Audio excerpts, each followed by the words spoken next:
on The Agenda with Steve Paikin. Was adopted by 33 votes. November 1947, the beginning of an era that changed the Middle East.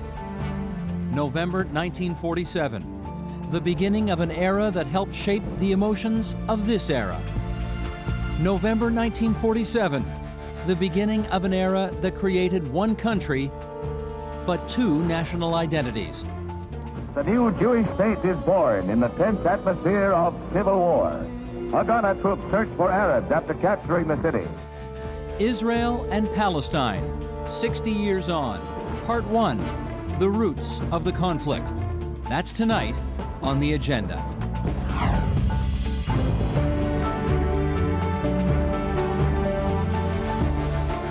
The Agenda with Steve Paikin. Welcome, everyone, to the first of 4 programs on the history of the Israeli-Palestinian conflict. We conceived of the idea with the view to the 60th anniversary of the United Nations decision to partition the land of Palestine. That vote, which took place 60 years ago this Thursday, was supposed to be a solution to the increasingly hostile relationship between the Arab and Jewish populations of Palestine. 60 years later, Israel exists, a state of Palestine does not, and the emotions surrounding the struggle have not in any way lessened. The struggle for a land with the city of Jerusalem in its midst has been one of the central preoccupations of our age. So, here to help us understand what happened 60 years ago, from Calgary, Alberta, Shira Herzog, regular contributor on Israeli affairs with the Globe and Mail. And here in studio, Issam Nassar, a professor of history from Illinois State University, Bashara Damani, professor of history at the University of California at Berkeley, and Emmanuel Adler, professor of political science at the University of Toronto. Shira, it's good to have you along the line out in Calgary, Alberta, and my thanks to the 3 of you, some of whom have come a long way to be with us today. My thanks to you very much. Let's start with Amos Oz, the Israeli poet, who had this to say: "Part of the tragedy between Jew and Arab is the inability of so many of us, Jews and Arabs, to imagine each other, really imagine each other. The loves, the terrible fears, the anger, the passion. There is too much hostility between us, too little curiosity." Bashar Damani, you did a teach-in at Berkeley last year after the summer war between Israel and Hezbollah in Lebanon, and this is how you explained before your students the nature of the Israeli-Palestinian conflict. Let's look. Roll tape, please, Michael. They can't get along not because they are two neighbors with a line down in the lawn separating the property of one from the other, and then they get into these irrational feuds like the Hatfields and the McCoys. Rather, imagine somebody coming into your house, stuffing all your family in the bathroom, and then reducing the size of the bathroom inch by inch over a 30, 40-year period. And meanwhile, calling you the terrorist for resisting that occupation. That is what is going on in Palestine today. The analogy of the house. I want you to take us, if you would, to the turn of the previous century, the turn of the 20th century, and paint us a picture of that house that Palestinians lived in. Well, the Palestinians lived in a very dynamic and complex society at that time. They numbered anywhere from 500,000 to 600,000 people, over 90% of them Palestinian Arab natives of the land. The 20% of them lived in urban areas, which was a very high rate for that area in general. But most were peasants, villagers, who lived in hundreds, close to 900 villages and 12 to 20 towns in that area. You see dynamic and complex. What made it dynamic and complex? Well, because there was a class structure. There were rich people, poor people, there were big towns, there was a big cultural life. They produced a lot of goods that were exported to Europe. In fact, they had a positive trade balance with Europe. They exported more than they imported at the time. And there was a lot of movement of people into the cities, especially the growing cities in the coastline, Jaffa and Haifa, and Jerusalem. If you asked somebody at the time living in Jaffa or Haifa or Jerusalem, what is your nationality, what would they have said? Oh, they may not have said Palestinian right away. At that time, most people in that area were beginning to think of themselves as part of the larger Arab world, and especially Syria or Greater Syria. So many people would have thought of themselves as people who live in southern Syria, which had a distinct or unique quality to it from, let's say, northern parts of Syria. But they also knew very much that they were part of the Holy Land because of Jerusalem, of course, and Hebron and other sacred places. And they were used to many people coming, pilgrims in the tens of thousands over the course of the 19th century, who also had that view of that area as the Holy Land. Okay, let's go to the other side of the coin. Cher Herzog in Calgary. Can you tell us, describe the Jewish immigrants to Palestine who encountered the Palestinians or Syrians or Arabs, whatever we're going to call them at the time, that Bashar was just talking about? Well, to begin with, there was a Jewish settlement in historic Palestine. This was under Ottoman rule before the British Mandate post-World War I. There were pockets of Jewish settlement and Jewish existence that had existed for many, many years. So it wasn't a land that was empty of Jews having settled there. But what started happening in the late 19th and early 20th century was a new wave of immigrants, largely from Eastern Europe, as a result of persecution and pogroms, and different groups, starting with pioneers, if you will, who tried to establish agricultural settlements, later on a more middle-class, business-oriented immigration. And interestingly, when I heard the quote of Amos Oz, it's more than a failure of imagination. I think that at the time, in a sense, there was even a mutual blindness, because there were limited voices, certainly on the Jewish side, that basically said, you know, there are Arabs living here, there are people living here. But for the most part, there was not an understanding, not really a view of, a perception that this was an issue that needed to concern the Jewish immigrants. And I think that in the early years, it wasn't too much of an issue for local Palestinians either. It was only as immigration grew, as there was a push to acquire land, purchase land from Arab landowners, that there was more of a recognition that this was going to pose a serious challenge to the views of both peoples. But statehood as such, Steve, was really not on the table then. No, and from, if I'm reading between the lines from what you're saying, not much commingling among the two different populations either. No. Okay. Isam, I want you to pick up the story from there. Some Jewish people returned to the area, first time in 2,000 years, in their view. What was the initial response of the Arab population to these Jews coming in? Well, first let me point out that the natives of the land included native Jews as well. And those Jews were Sephardic Jews who spoke Arabic outside in the market and were very different from the Jewish immigrants who came from abroad. The Jewish immigrants, when they came from abroad, they acquired land through purchase mostly from absentee landlords or rich landlords, which led to the basically eviction of the peasantry that lived on that land. So the first encounter between the immigrant Jews, Zionist Jews, and the native Palestinians happened to be in the countryside and happened to be rather dramatic. It related to evicting people, destroying their livelihood, basically, and eventually, you know, that kind of conflict will find some sort of articulation, political articulation for it, in the city, basically. But let me make sure I understand you. You're not saying it was a like ethnic cleansing, are you? At that point, it was not. It was not. At that point, it was basically acquiring lands that were described as lands for Jewish use only, which meant that the people who lived on the land as peasants had to be evicted, and basically they lost their livelihood, their ability to work the land, and many of them ended up going to the cities. And with this rural migration to the city, gradually people in the city became aware of the dangers posed by the Jewish immigration. Okay, but let me follow up again. Okay. Land is purchased all the time everywhere in the world. Mm-hmm. People move. That's the way of the world. Why was this considered anything more dramatic or significant than other?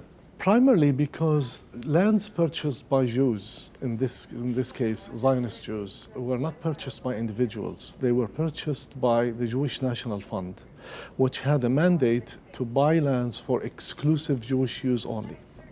And it was part of the idea of building a future Jewish homeland. which would be articulated later on in the Balfour Declaration. But if we're talking about the previous period, those new immigrants were building exclusive Jewish communities that were off limits for the natives, practically. So it's not like I immigrated to the United States in the 80s and I just went there and rented a house and learned English and met everyone and became part of the city I lived in. No, these people came and built new communities that were exclusively theirs. They spoke a different language.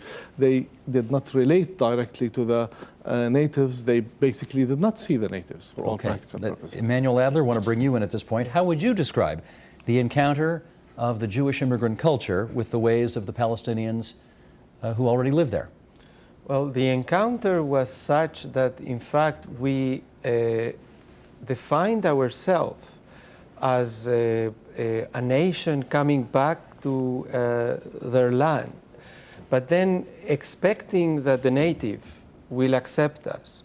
And what happened, in fact, it didn't take too long, something like 20 years, to discover, in fact, that two realities were created.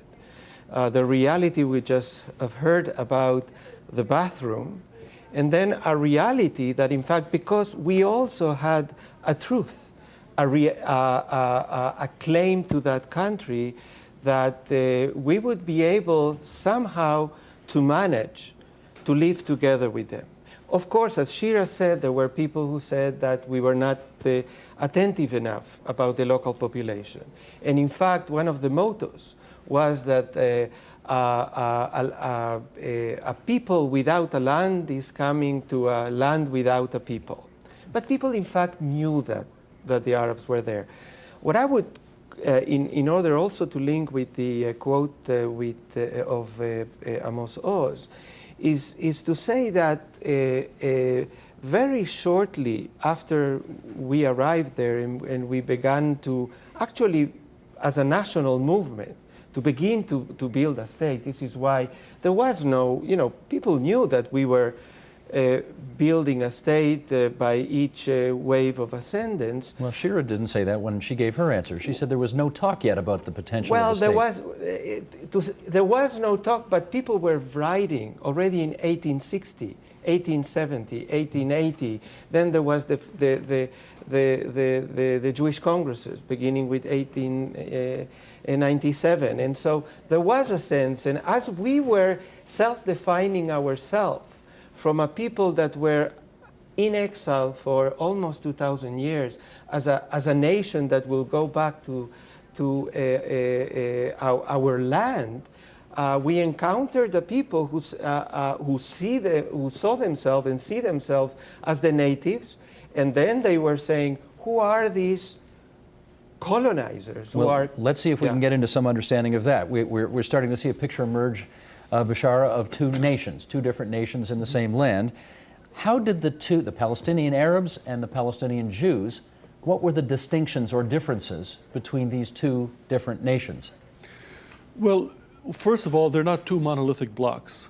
I think that should become clear. Amos Oz quote is very important here. Politics masks a very messy and diverse humanity. Okay. There were many tendencies within the immigrant Jewish population, coming mostly from Europe, different political ideas, a very big struggle from the very beginning, which continued almost for 100 years, and between people who want to maximize land holdings and people who want to maximize sort of the demographic superiority of Jews. And they involved two different strategies, and they always had to compromise. Among the Palestinians, this was an organic society, very much tied to the land. Land meant everything to the peasants. Every little corner, every little hill had a name. And so they did not articulate necessarily themselves in the same sort of European nationalist way as the immigrant Jews did. So you have, on the one hand, a society that is peasant-based, on the other hand, a society in which, even though it came in the name of redeeming the land and planting the land and creating the new Hebrew man, in fact, overwhelming majority lived in the cities, a very urban, highly capitalized. You're saying the population. Jews of the time? Yeah, the European Jews who came in. The Palestinian Jews, the Arab Jews, have been there for hundreds of years on a continuous basis in mostly four cities: Tiberias, Hebron, Jerusalem, and Safad. Safad. So the Palestinian Society was becoming integrated into the world economy. People were producing more commercial goods, and they were moving to the cities in a very big way. Okay. But they were not as in the same sort of capitalist class as many of the Jews coming in. Let me go to Shir on this one. Did the land of Palestine, as the whole area was then called, belong to Palestinian Arabs in 1947? Sorry, I didn't hear you very well, The Steve. entire, Could you just sure, the entire land of Palestine, which today would be present-day Israel, West Bank, Gaza, Golan Heights, all of that. Did that all belong 60 years ago to Palestinian Arabs? Well, 60 years ago, we were already in a completely different situation because the British Mandate was at its last stages. Just explain what that is, if you would, Shir. All right. Well, I think the turning point politically comes after World War I. As the Ottoman Empire has collapsed, the Middle East is carved up, in effect, between Britain and France. And Britain had made promises both to the Jews in the Balfour Declaration of 1917, in which it pledged its support for establishment of a Jewish homeland in Palestine, and had also corresponded with Arab leadership in Palestine and made contradictory promises in terms of their own independence in the region. And this was really the kernel from which these two divergent points about what belongs to whom in the region started developing, leading to the partition plan of 1947. Now, by the early 1920s, Britain had carved off Transjordan, which is today Jordan, the Hashemite Kingdom of Jordan, and essentially pledged that as an Arab regime, as an Arab monarchy. And that was part of Palestine. And that was originally part of historic Palestine. Again, you know, it was the Ottoman Empire moving into an area that was carved up between Britain and France. France was in Syria and Lebanon. But the notion of where the geographic boundaries of Palestine begin and end were really defined in the transition from the Ottoman Empire to the British Mandate. And so by the time we get to 60 years ago, you've got a completely different situation than you had in the early part of the 20th century, except for the fact that the two national claims are playing themselves out there. Two views that are contradictory and actually cannot meet, if you will, in terms of their self-definition, save for through a political compromise. Okay, Bashar, going back to you now, because you started us off here talking about the house, the house and the home. If it's a home, it's a metaphor, but a house is owned by somebody. Mm-hmm. And this gets back to the question that I rather inelegantly asked Shir a moment ago. In Palestine, in the 20s and 30s and 40s now, can you call it a home for Palestinian Arabs when, if I'm hearing this correctly, they didn't own the home anymore? I'm not sure you heard correctly, Steve. Okay, help me out here then. So the idea of private property existed, of course, during the Ottoman Empire, before the British came, especially in the urban areas, even though most of the countryside, or I should say the lands between the villages that are rain-fed, were often supposedly state-owned by the Ottoman Empire. Now, over time, there's been registering of lands beginning in 1858 in the hands of the people who lived there.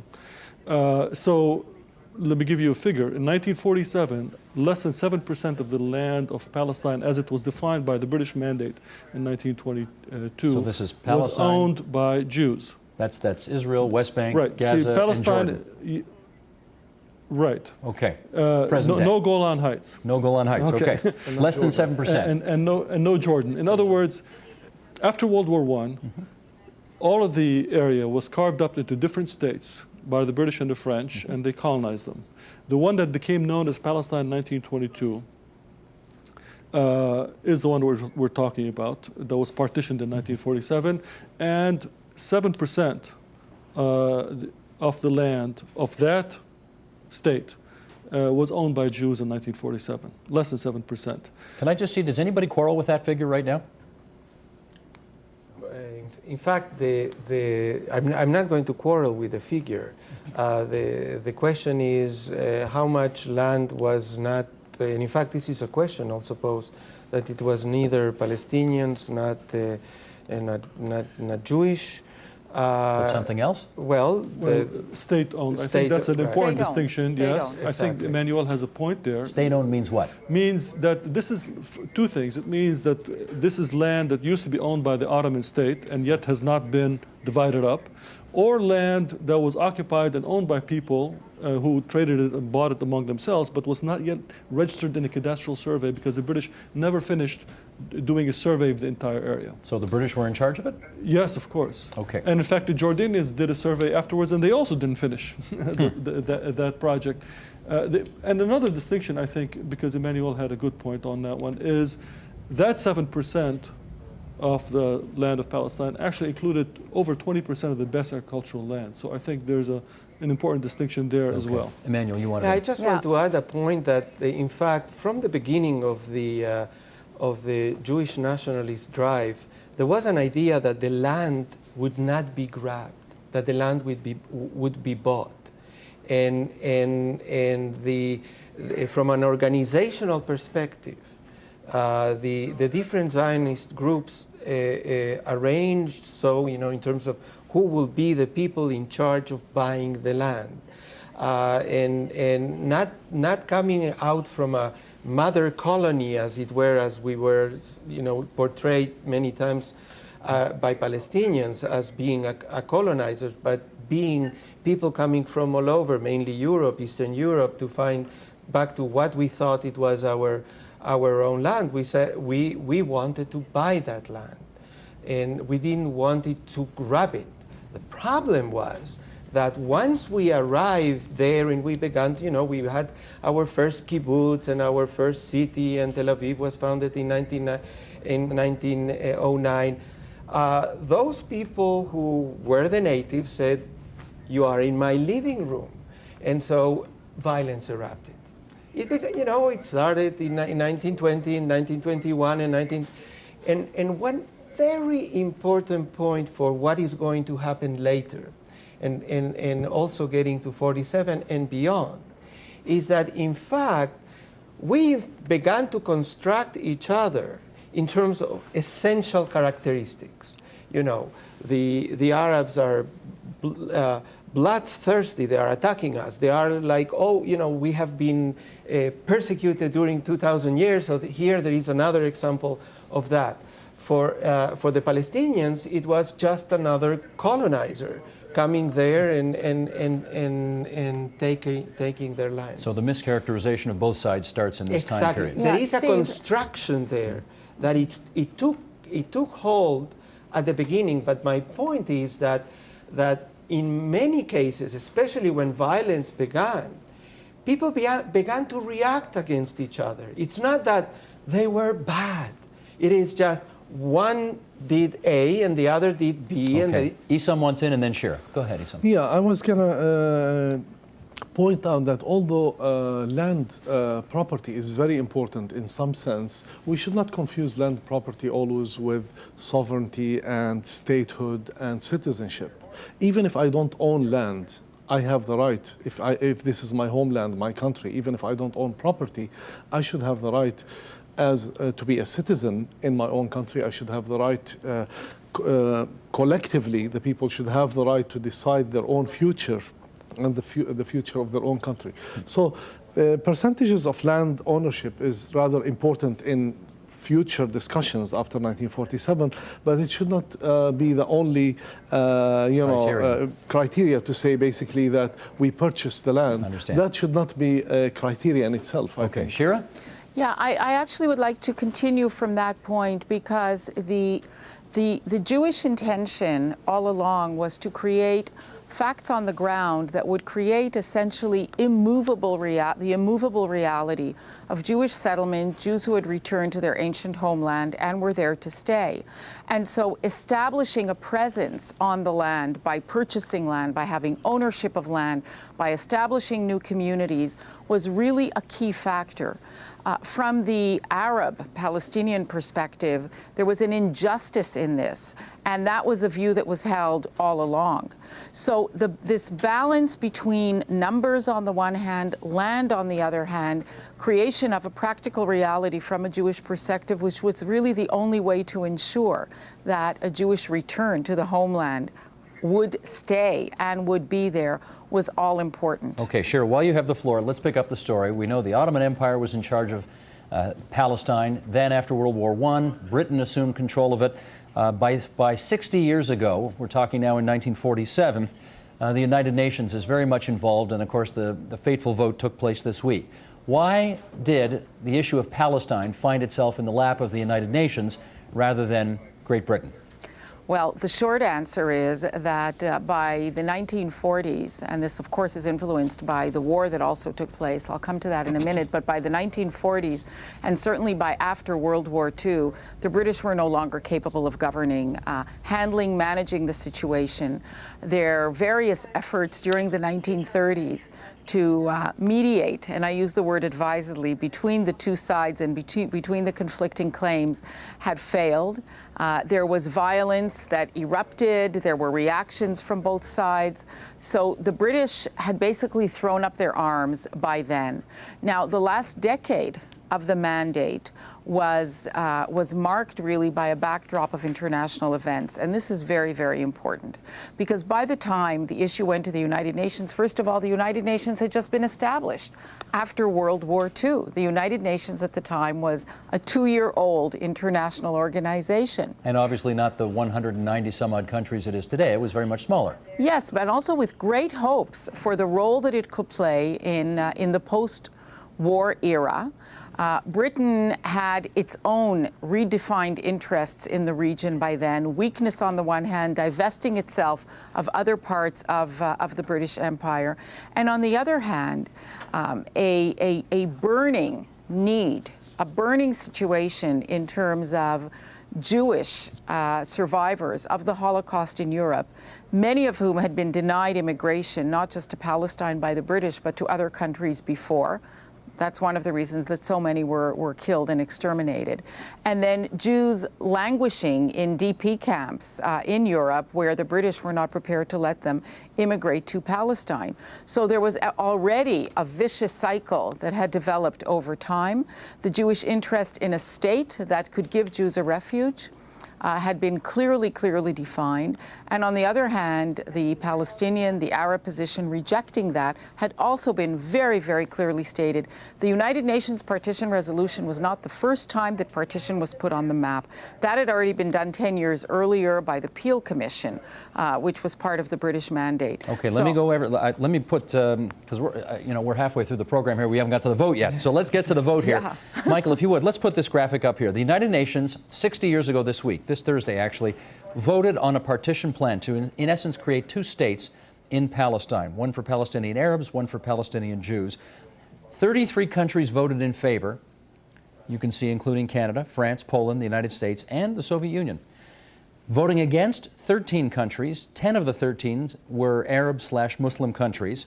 There were also 10 abstentions, including, some would say most ingloriously, Great Britain, who did not participate in the vote one way or the other, despite having been responsible for much of it. And 2/3 was required. 33 in favor was actually 72% in favor, and so the 2-state formula went forward. Now, Bashara, many people view that United Nations vote as illegitimate, and therefore Israel, the Jewish state, is illegitimate. Can you give us that argument? What was the argument at the time? I think the argument about illegitimacy is not one that's very useful. What we have here is a situation in which the United Nations was not really an independent organization. It was very much under control of the United States.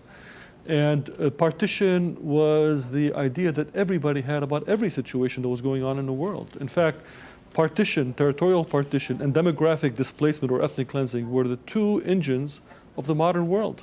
If you look anywhere around, Palestine is no exception. There was a huge population exchange between India and Pakistan in 1948, the largest in history. It started much earlier with Greece and Turkey after the collapse of the Ottoman Empire. In fact, the Zionist movement asked Britain to lend them its experts to see if they could move the Palestinians out as early as World War I, using the model of what happened between Turkey and Greece. So, and Shira was absolutely right. Partition was not proposed for the first time in 1947. Let's show what it looked like if we can. Let's bring the map up here, Michael, because people have a view of what the map of the Middle East looks like today. Here was what the partition plan urged 60 years ago this week. In the land of Palestine, that was what was going to be created. The Jewish areas in orange, and you can see at some points this state is pretty, I guess it's orange on my monitor. Okay, you guys say in the control room it's red, but it looks orange what I'm looking at. A very skinny state at some points. And then the Palestinian areas, which as one can also see are in yellow, very unusually shaped. And one wonders, Issam, whether, whether a plan that drew up a map like this was destined to fail from the beginning. That looks like a very difficult two-state solution. What do you think? I think so, practically, but not only because of the shape of the map. I mean, we have to be fair to the plan. The plan envisioned a confederation between the two states, open borders, and one currency, economic unity. So the plan was not necessarily, between two completely separate entities. And internationalization of Jerusalem. And there was internationalization of Jerusalem, of course. But at the same time, the fact that a country was partitioned without any input from its natives, and this is, by the way, something that has been the norm in the case of Palestine and throughout because the Palestinian people did not have a seat at the UN, was that the Palestinian people did not have a seat in the UN, and but the Jewish residents there, did they have representation? They did not, but they were able to address the UN. The UN sent a commission to Palestine. The commission talked to practically everyone. Officially, the Palestinian leadership, a weakened leadership, mostly in exile, refused to cooperate with this, mainly knowing that the outcome has been decided all along.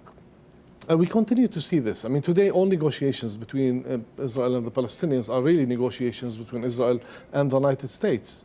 And the Palestinians are sort of like happen to be there. Well, except that all of the newspaper accounts I read at the time said that the outcome was anything but certain. They needed a two-thirds majority to okay this partition plan, and no one was sure it was going to happen. But to go back to the map itself, if you examine the details, let's put it up again, Michael. Envisioned by the plan, the Jewish state was going to have about almost maybe 45% of the population of the Jewish state would have been Arab. And since the Zionist movement, not the people responsible for the partition plan, but the Zionist movement had a vision all along of building an independent, ethnically Jewish state, if that is the right word, or religiously Jewish state, that was already a disaster for transfer. I mean, if you want to create a state with two populations, with one having the upper hand and having the plan to have a purely Jewish state, you know what's going to happen next. Okay, and that's the tragedy of the whole situation. Bashar, let me ask you, were there, and we know that the initial reaction among Palestinian Arabs was one of considerable anger. Were there any significant leaders at the time in the Palestinian community, Palestinian Arab community, who suggested, yes, let's take this two-state solution and run with it? The Communist Party, following advice from the Soviet Union at the time. But that's just about it. Everybody else was opposed. Well, you have to think about 1947 was already determined 10 years earlier. Why? Because the largest anti-colonial revolt that Britain faced in the first half of the 20th century took place in Palestine. Between 1936 and 1939, Palestinian peasants mostly led a massive rebellion against the British, saying, we want our independence. And they were put down by force of arms in a very brutal way. Thousands of people were killed, many imprisoned, and the entire leadership basically sent to exile. So by the time 1947 came around, the Palestinians were in no shape whatsoever to really have much influence on the discussions, or they didn't have the leverage to say, you have to take us seriously, because they already gave it their best shot. I see. And Emmanuel, what about the Jewish community at the time? Were they ready for the war that was to come? They knew that a war was coming, and in fact, when the partition was accepted, they rejoiced, but at the same time, they were sad. They knew that they were going to a war. But Steve, if you would allow me, I want to defend I want to talk for partition. And I don't want to have the chutzpah to be able to, to give advice to what Palestinians would have or should have done. My point is the following, that at that time there was a grammar, a language that people were talking, and that language was the language of states. And I think that Ben-Gurion and the leaders of the Zionist movement understood the language, that in order to be able to fulfill the self-determination, you need sovereignty. You need to mix the sovereignty with the territory, and once you have a flag and you have borders and you have a territory, however weird that territory looks, you have a platform. You have power. You have power where it matters, including the United States, regardless of who was being dominant or less. So you're saying the Palestinian Arabs should have taken it? I think so. Issam, would you disagree with that? Of course, I would disagree, mainly because we should not look at things from the perspective of today. We should try to put ourselves in the times. And in that time, Palestine in 1947 was more than 2/3 Palestinian Arab and 1/3 Jewish. Most of them had arrived, many of them in fact arrived only in the last few years, and some of them were even illegal. Those people who just arrived were granted more than half of the Palestinian homeland, basically because of the feeling of guilt in Europe. Basically, we were being asked to pay the price for Europe's crimes against the Jews by turning more than half, 56% of our homeland, into a Jewish state. That's a very interesting point, but do you consider Emmanuel's point, which is, had you said yes at the time, you yourselves would have a 60-year-old state rather than still be in search of one? I don't think so, because I think that the Zionist movement was intent on creating a purely Jewish state. The conflict in 1947 was true, it was between Arab and Jew in some sense, but at the same time, the two programs that were proposed by the two sides were distinctly different. The Arab population and the plan that was presented by the Arab states and Cuba and others, alternative plan in the United Nations, talked about one state, one vote per person, an open state for Jews, Christians, and Muslims as one entity or one polity. On the other side, the Zionists were talking about the creation of a purely Jewish state. And that in itself, to create a purely Jewish state in an area that is predominantly non-Jewish, with people living in there, you were already laying the foundation for a future expulsion of the Palestinians. I don't want to get too far ahead of myself here, because I do want to go back to 60 years ago this week, the vote takes place, the partition plan is agreed to by 72% of the UN countries that voted. In May of '48, Israel declares its independence and becomes a country. Almost immediately thereafter, 5 neighboring Arab countries attack. Shira, what was the explanation given by those countries at the time for that attack? Well, I think to put it very simply, they believed that the new Jewish state could be destroyed, could be made to disappear. I think that underlying the Palestinian, the Arab refusal, both to entertain partition, to look at a political compromise that gave neither side what they wanted, stemmed from the fact that they believed that the Jewish state, the Jewish presence there, would not ultimately stay. And was the thinking that once the new Jewish state was destroyed, the Palestinian Arabs would then get their own state? Their Arab brethren would see to it that they got it? Well, there would whatever would happen, it would not involve a foreign Jewish presence on what they believe to be their land, their home alone. So this was the underlying motivation, and I think that it was really, when we look at the history of the Middle East, it was only after the 1967 war and into the 70s when the recognition that Israel was there to stay really started seeping into the Arab consciousness in a way that found political expression. Because it's also important to note that 30 years ago, President Anwar Sadat of Egypt came to Israel and offered Israelis peace with Egypt in return for the Sinai. But we've jumped way ahead. You've got a whole week of this program. I got to go. I'm not going. Let me go back far. for a second, Sharon. Let me go back. Yeah. In this time period, then, Bashara, 1947, 1948, there are significant conflicts, significant battles among Jews and Palestinian Arabs at the time. And if we've got a list of these, let's bring up some of these, Michael, and we can get a sense of the numbers. And then I'd like to, once again, see if we can get consensus and agree on essentially what the numbers are here. These are described Israeli massacres from 1947 to 1948. In Lod, 250 deaths by paramilitary and civilians. In Deir Yassin, a much discussed event that took place then, 100 to 110 deaths. Dawaima, over 100 deaths. Saliha, 70 to 80 deaths. Abu Shusha, 70 deaths.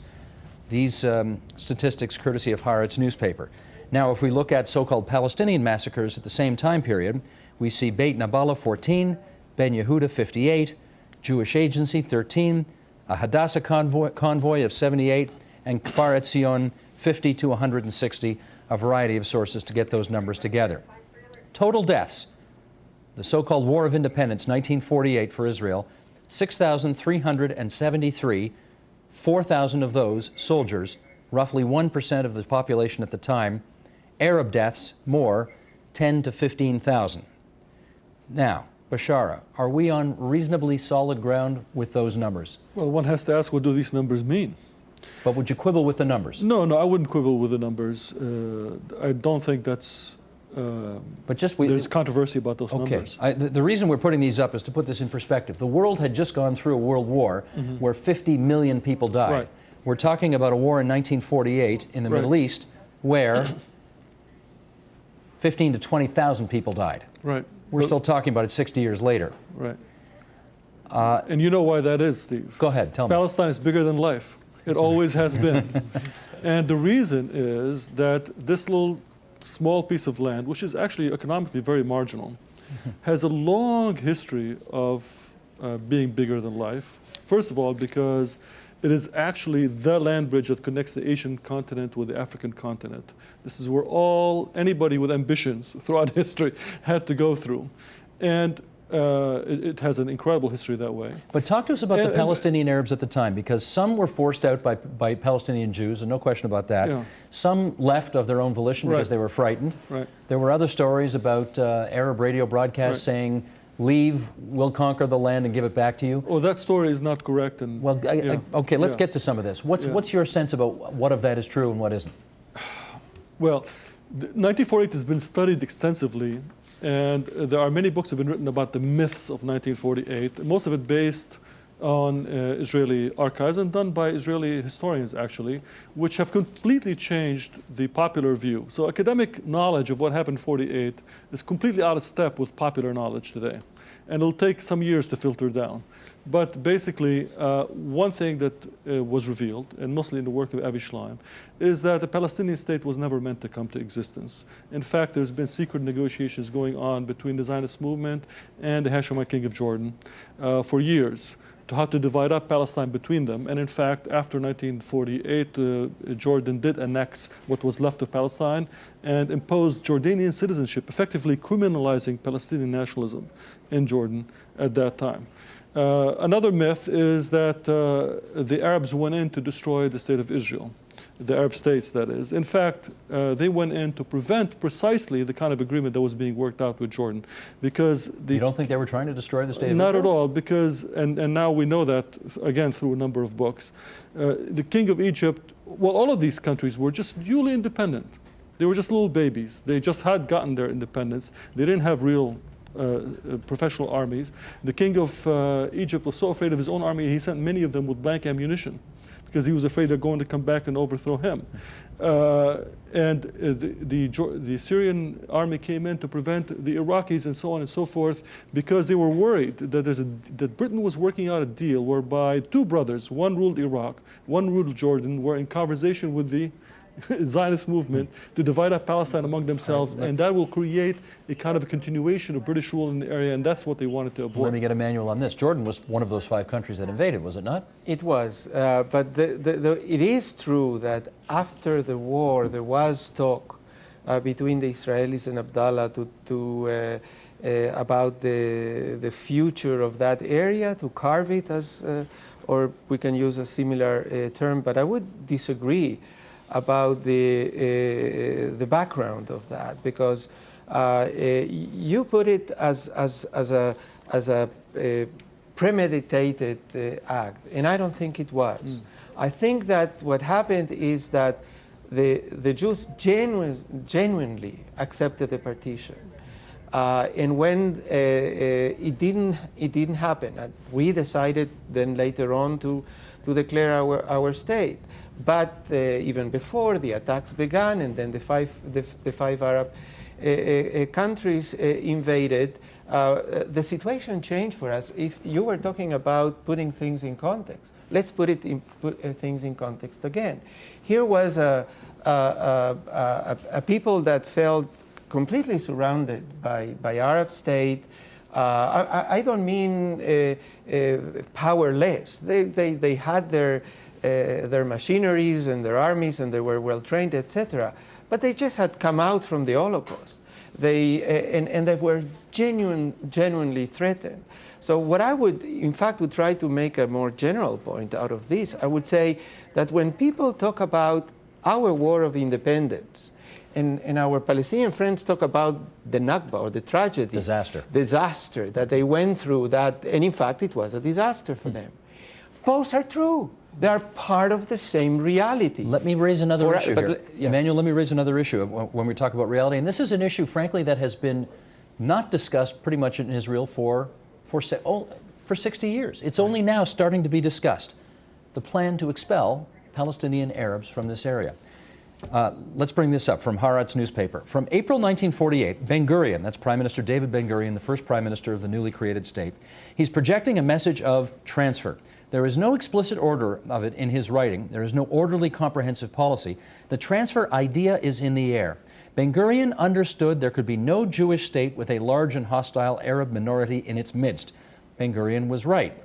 If he had not done what he did, a state would not have come into being. That has to be clear. It is impossible to evade it. Without the uprooting of the Palestinians, a Jewish state would not have arisen here. So says an Israeli, Benny Morris.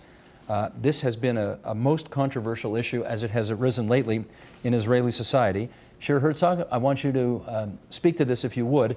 Why is it that only now, 6 decades later, Israelis are starting to come to terms with the notion that, yes, they did expel Palestinian Arabs from this land? Well, there's no question, as Emmanuel said earlier, that during the war, there was an evolution, there was a dynamic, and there was a preference to have as small an Arab minority as possible within the Jewish state. In fact, by the time the war was over, once the state was established and the armistice lines were established in 1949, some 16–17% of the residents and citizens of the new state of Israel were Arabs, and they were given citizenship. But I think it's understandable. We all, in national narratives, have things that perhaps clash with a more simplistic view of what reality really was. And it's important to hold on to that ethos in order to mobilize your society, in order to justify yourself. And I think this is a part of the experience of the War of Independence, the Israeli War of Independence, that's been very difficult for Israelis to acknowledge. As Amos Oz said, in our imagination, it's very difficult to see the other. The same is true on the Palestinian side. And a part of the dynamic also of national consciousness is that at a certain moment in time, boxes get opened up. We've gone through this in Canada as well. Today in Israel, there's an acknowledgement of that. At the same time, and again, without moving forward too much in history, there's a recognition that what happened in 1948, the establishment of a Jewish state, was the right thing morally, and it was established on less than everything that the Jewish people wanted. It was not the fulfillment of the Zionist dream in total. It was a pragmatic decision, a pragmatic compromise. And so those Israelis who today look at the situation and say, we are satisfied with those borders and we're prepared to trade the territories occupied in 1967, do that in order to obtain recognition of the State of Israel as established in 1948 and the armistice lines of 1949. What happened in 1948 and 47 through to 1949 is linked all the way, frankly, to what's happening in Annapolis tonight because of that. And that is the Bush-sponsored peace initiative. Yes, indeed, because it's this notion of what happened in 1948 was just, and at the same time, what happened in 1948 caused suffering to another people, as Emmanuel just said very eloquently. Having said that, let's look at the other side of this coin, and we talk about a question of proportions right here. Isam, I'll read this to you and then get you to comment on. There is a professor at University of Laverne near Los Angeles, California, a professor of English named William Cook, and he wrote the following about the events of 1948. He said, between March and May 1948, the world failed to notice one of the most vicious, ruthless, calculated slaughters ever undertaken by a purported civilized group of people. He's talking about what the Jewish immigrants at the time did to the Arab populations at the time. Now, we already went through the numbers of the 10 to 20,000 people who died at this period of time compared to the 50 million who died during World War II, during years just prior to that. What do you think about that characterization? I think it's correct. You don't think it's over the top? No, I don't think so. To put it simple, from a Palestinian perspective, in 1948, May 15, 1948, Palestine disappeared completely from the map. Everything familiar to the Palestinians was gone. And most of the Palestinians, about 2/3 of them, found themselves practically overnight, I mean, over a few months or weeks, refugees in other people's countries. And many of them, most of them, in fact, and their descendants are still refugees in other 60 years later in other people's countries. We should say this gentleman across the table here was born in Saudi Arabia because his parents, who were from Haifa, were not in Haifa anymore. Right, and many Palestinians went and worked in the Gulf. I mean, if I may interject, I wouldn't use that language myself. You think that's too much? Yeah, I wouldn't use this language. This is more demagogue.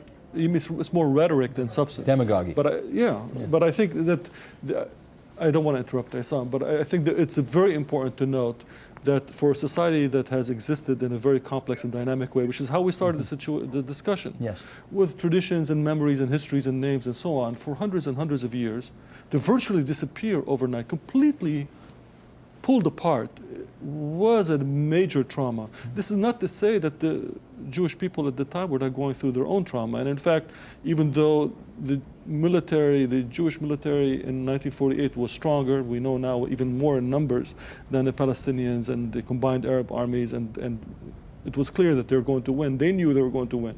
Nevertheless, at that moment of war, it must have felt like their back was to the sea and they could be annihilated. Let me do this. So I think this mutual fear and destruction, that feeling was a seminal moment that continues to affect us until today. I've only got 3 minutes left, and Isam, I want you to speak to this. You know, if communism is dead, virtually dead around the world, the Soviet Union is no more. They've got rid of apartheid in South Africa. So much in this world has changed over the last 60 years that is breathtaking and unbelievable, and yet this problem is still here, and the world's fixation on it is still here. And yes, Shira says we're in Annapolis this evening, still discussing this. This seems out of proportion with every other conflict over the last 60 years. Why? Well, numerically speaking, it is out of proportion. But if you consider the location of Palestine, the importance of Palestine, both to world religions, the three great world monotheistic religions, Abrahamic religions, and to the location or geographical location of Palestine between Africa and Asia, and if you consider the fact that the our other side are practically Europeans, Americans, are people of the world. The Jews who became Israelis basically are part of the European consciousness in a variety of ways, European history and European consciousness. And in fact, their attempt to build a state in Palestine was no different from the Western experience that happened in many other places. One clear example would be the United States and possibly Canada. So I think a lot is at stake because of this teeny tiny particular spot that is of, as Bishara said, bigger than life or larger than life. I've got a minute and a half left here, and Shira, I want you to speak to this. Could the history of the last 60 years have been different? Could it have unfolded differently if only fill in the blanks? Of course it would have unfolded differently if only partition had come to fruition. But I don't know how it would have unfolded differently. I do know that had the Palestinian population, had Arabs at the time in the Middle East accepted the partition plan, history would have unfolded very differently. I also know that had Israel in 1967 not held on to the territories captured, the West Bank and Gaza, history also would have unfolded very differently.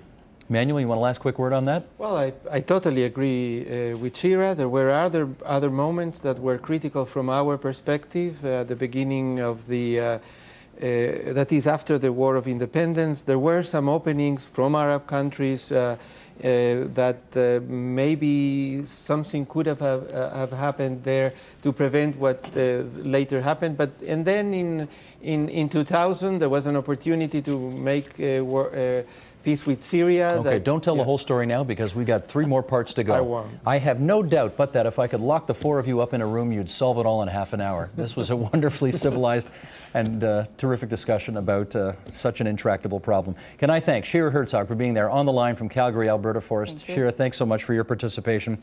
Bishara Damani from University of California, Berkeley, Issam Nassar, Professor of History at Illinois State University on the left, and Emmanuel Adler, Professor of Poli-Sci from the University of Toronto. Thanks so much to everybody for your participation tonight. Now, for more information about tonight's guests and our special series, Israel, Palestine 60 Years On, please go to tvo.org and follow the links to the agenda. We've got background videos, a glossary of key terms about the Mideast conflict, and links to Palestinian and Israeli versions of the history we've talked about tonight. This program tonight produced by Wodek N.S. Schemberg, Daniel Kitz, and Sahar Deshmukh. My thanks to the 3 of them. And that is the agenda for Monday, November 26, 2007. Tomorrow night, Part 2, Israel-Palestine, 60 Years On. A closer look at the Palestinian narrative. How have the years since 1947 shaped Palestinian identity and aspirations? On Wednesday, the Israeli side of the equation. 2,000 years of dreaming and 60 years of success, but also physical and moral hardship. And on Thursday, we'll be live at the Munk Center for the last program of this special series, where we'll ask whether the history of these 2 peoples could have unfolded differently. For tickets to that broadcast, go to tvo.org, follow the links to the agenda. I'm Steve Paikin. Thanks for watching TVO, for joining us online at tvo.org. See you for Part 2 tomorrow.